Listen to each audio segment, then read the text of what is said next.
Hi everybody, my name is Peter and thanks for joining me at Our Worship Sound. I want to show you in this video the process that I use to create notated vocal harmony charts. And there are a couple of advantages for having a notated chart for vocals. Even if your vocalist can't all read music, if they can follow the contour of a harmony line, it can be a really helpful visual aid.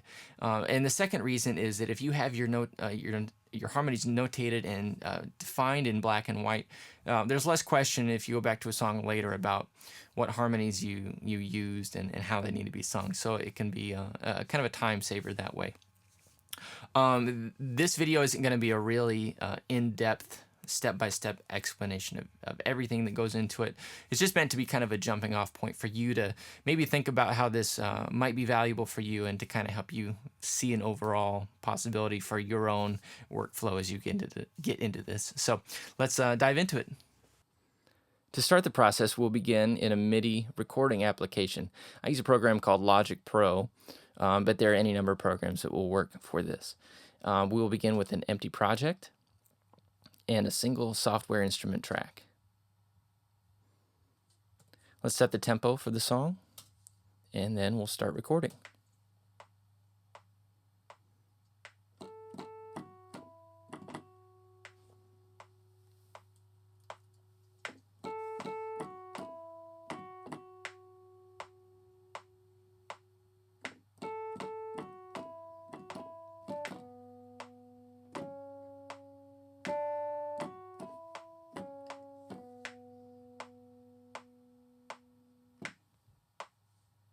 All right, and for this demo, we'll just work with the chorus of the song. All right, so let's take a look at what we've recorded. Let me open this in the piano roll editor.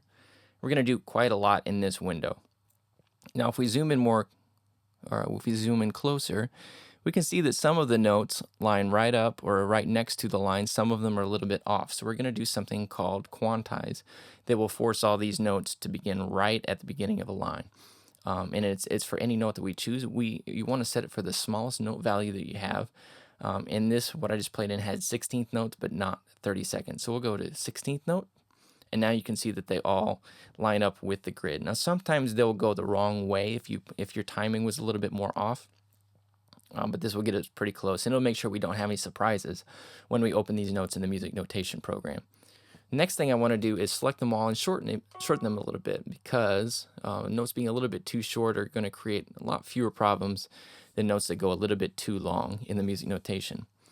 So now what we're going to do is just kind of listen through, make sure that any notes don't spill over like this note, and make sure I didn't play any pitches incorrectly. And we also want to learn if any notes quantize the wrong way rhythmically.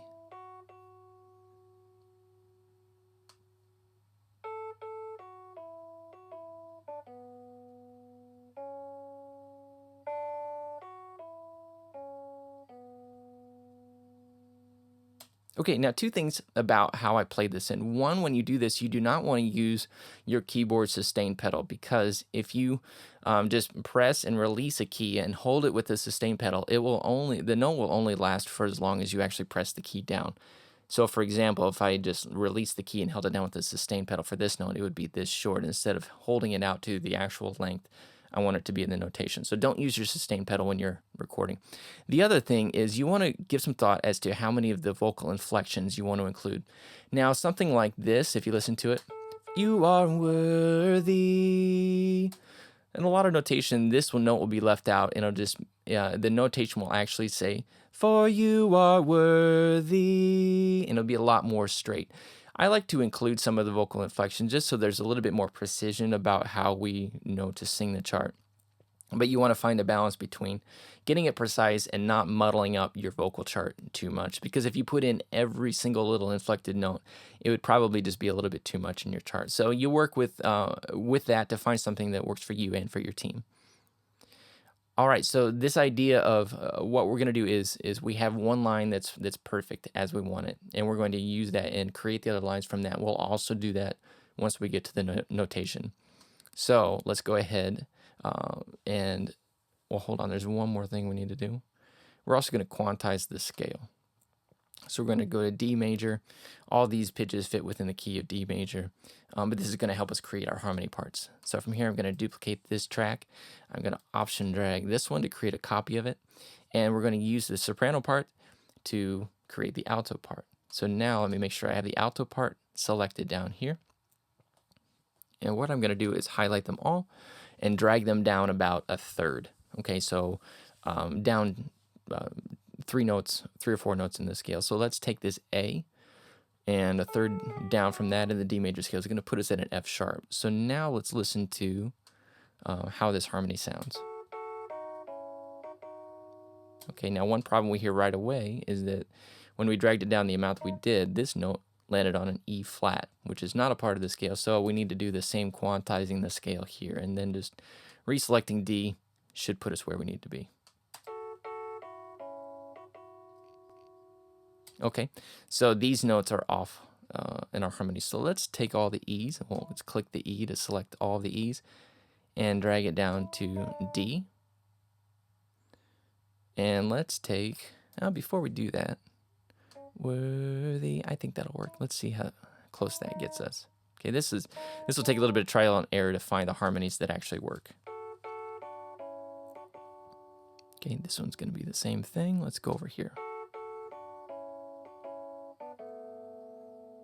Okay, now this video is not about vocal arrangement, but one thing I'm going to do here is change the arrangement a little bit.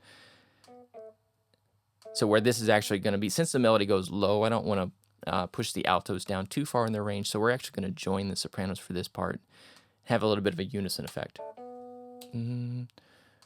All praise be to, and then they'll divert again. Your name. Okay, let's hear how that sounds. Unison. And back to harmony. Cool, so that's perfect now. So now we're going to use the alto part to create the tenor part. You can see that we're spending a lot more time in the MIDI program than we are going to in the notation program. Because if we get everything right here, and I think it's a lot easier just to drag the notes around where we want them, as opposed to going through and altering different rhythms and pitches within the music notation program. It's so much simpler here. So from here, we're going to do the same process. Let's take this D, drag it down to B, and let's see how close that gets. So, well, first let's quantize the scale. This will shift some notes around, and listen to this.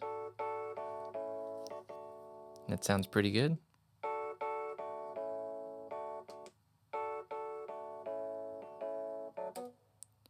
And we're going to do the same unison effect with the tenor, so everybody will be singing the exact same note.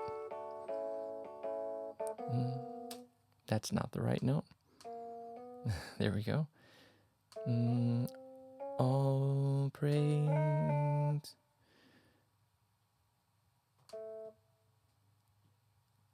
Praise me to.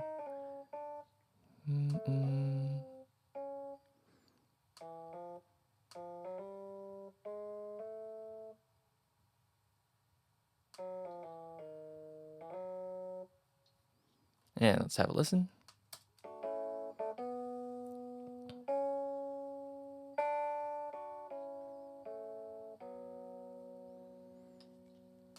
All right, now we could work with the arrangement on that and probably get some things a little bit better. But the point is that this is a workable arrangement, and we have the notes as we need them to be in the music notation. So let's go ahead and select all of these, and then we're going to go up to Export or Edit, or File rather, Export, Selection as MIDI file. We're not going to worry about the title. We're just going to place this file on our desktop. Click Save. I already had that from practicing through this video. So now on my system, I've set this up by default to this type of file, this MIDI file, to open in Finale. So when I double click on it, it opens in Finale. Finale is probably the best known music notation software. This is the full version, which is quite expensive. I use it because I have access to it, and it's what I learned way back in the day when I was in college. But there are other options available. And certainly there are lighter versions of Finale that will be less expensive and will still have all the functionality that you need for this sort of thing. All right, to open this as notation, let's set the key signature. This is in the key of D major. Make sure our time signature is correct, which it is, and we have to set our quantization setting to the smallest note value again. So we have 16th notes. We want to set it to that. If you set it to 8th note and you actually have 16th notes in what you played in, it'll start to stack notes on top of each other. Click OK, and we magically have notated music with a lot less effort than it would be to actually put in the notes in Finale. Okay, so at this point, all I do is look for glaring errors, and then I'm going to actually copy this music into a template that I've created. So edit, copy, and then let's go new, document from template. And I have this, I labeled a choir chart way back in the day. We'll put in the title, composer, and some copyright information if you wish. Here we'll reset our time signature, key signature, and initial tempo, which is not necessarily really important, but I always go ahead and put it in. Okay, now we're going to copy in what we had before. So I'm going to select the first measure of music, each of the staves, and I'm going to copy it, or I'm going to paste it rather. But before we do that, we want to make sure that we do not have the use filter option checked. So I'm going to go ahead and uncheck that. I'll show you what that does in a moment. And then let's paste in what we copied. Now, one thing, if you notice that happened there, is when I pasted in the first measure, this tempo marking disappeared. So what I usually do to avoid that is to actually paste in the music in the second measure and then drag this over. So you see this little blue line. It shows which measure this marking is attached to. Drag it over there, and then I just delete the first measure. That seems to be the easiest way to go about that. All right, so now the next step is to input our lyrics. Just click the space bar like you're typing in between words. If you have a multi-syllable word, you separate it with a dash. Okay, now actually this note is actually that little inflection which is slurred from the first syllable. So we'll just press the space bar to go past that. And then we see our dot added like normal. At the ends of lines, you can either separate them with a comma, that is, or a semicolon. There are rules that govern this sort of thing, but you don't need to worry too much about them. Glorious. There's a semicolon. For you are high and lifted up.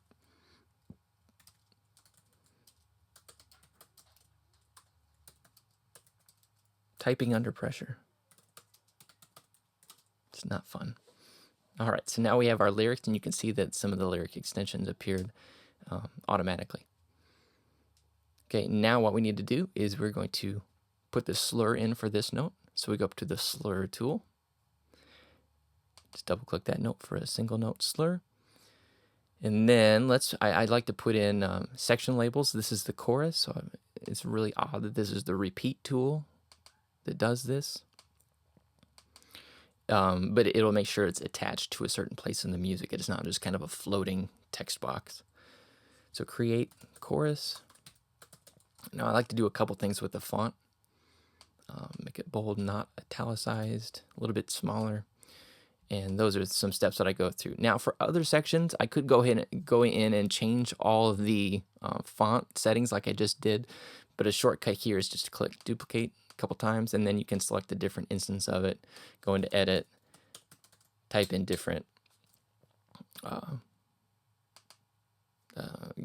type in different text for the section. All right, so let's select the chorus to put in there.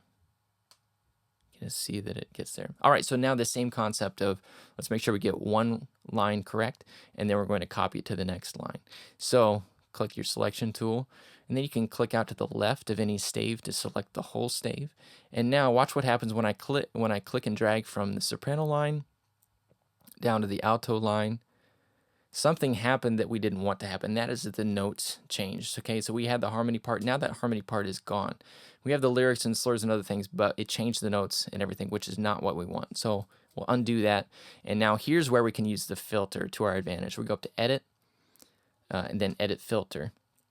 And then these are all the things that we can select to either copy or not copy. So I want to copy the lyrics and the smart shapes assigned to notes. And that is to say the slurs in this case. So just the lyrics and the slurs, click OK. Now it will only copy those things from the soprano line to the alto line. And you can see that notes stay the same now. And then I can do the same thing for the tenor. Now we have lyrics and slurs and everything that we need on all 3 lines. A couple more things we can do is we can delete the extra measures. And then one little touch I like to do is get rid of these measure numbers. Click the measure tool, measure, and delete that setting. Okay, now I try not to get bogged down in this. Try to make it go as quickly as possible. One more thing I can do is for the verses, for any unison sections, I just go to the word processing document where I have the lyrics typed out, and I copy those lyrics and I paste them in here.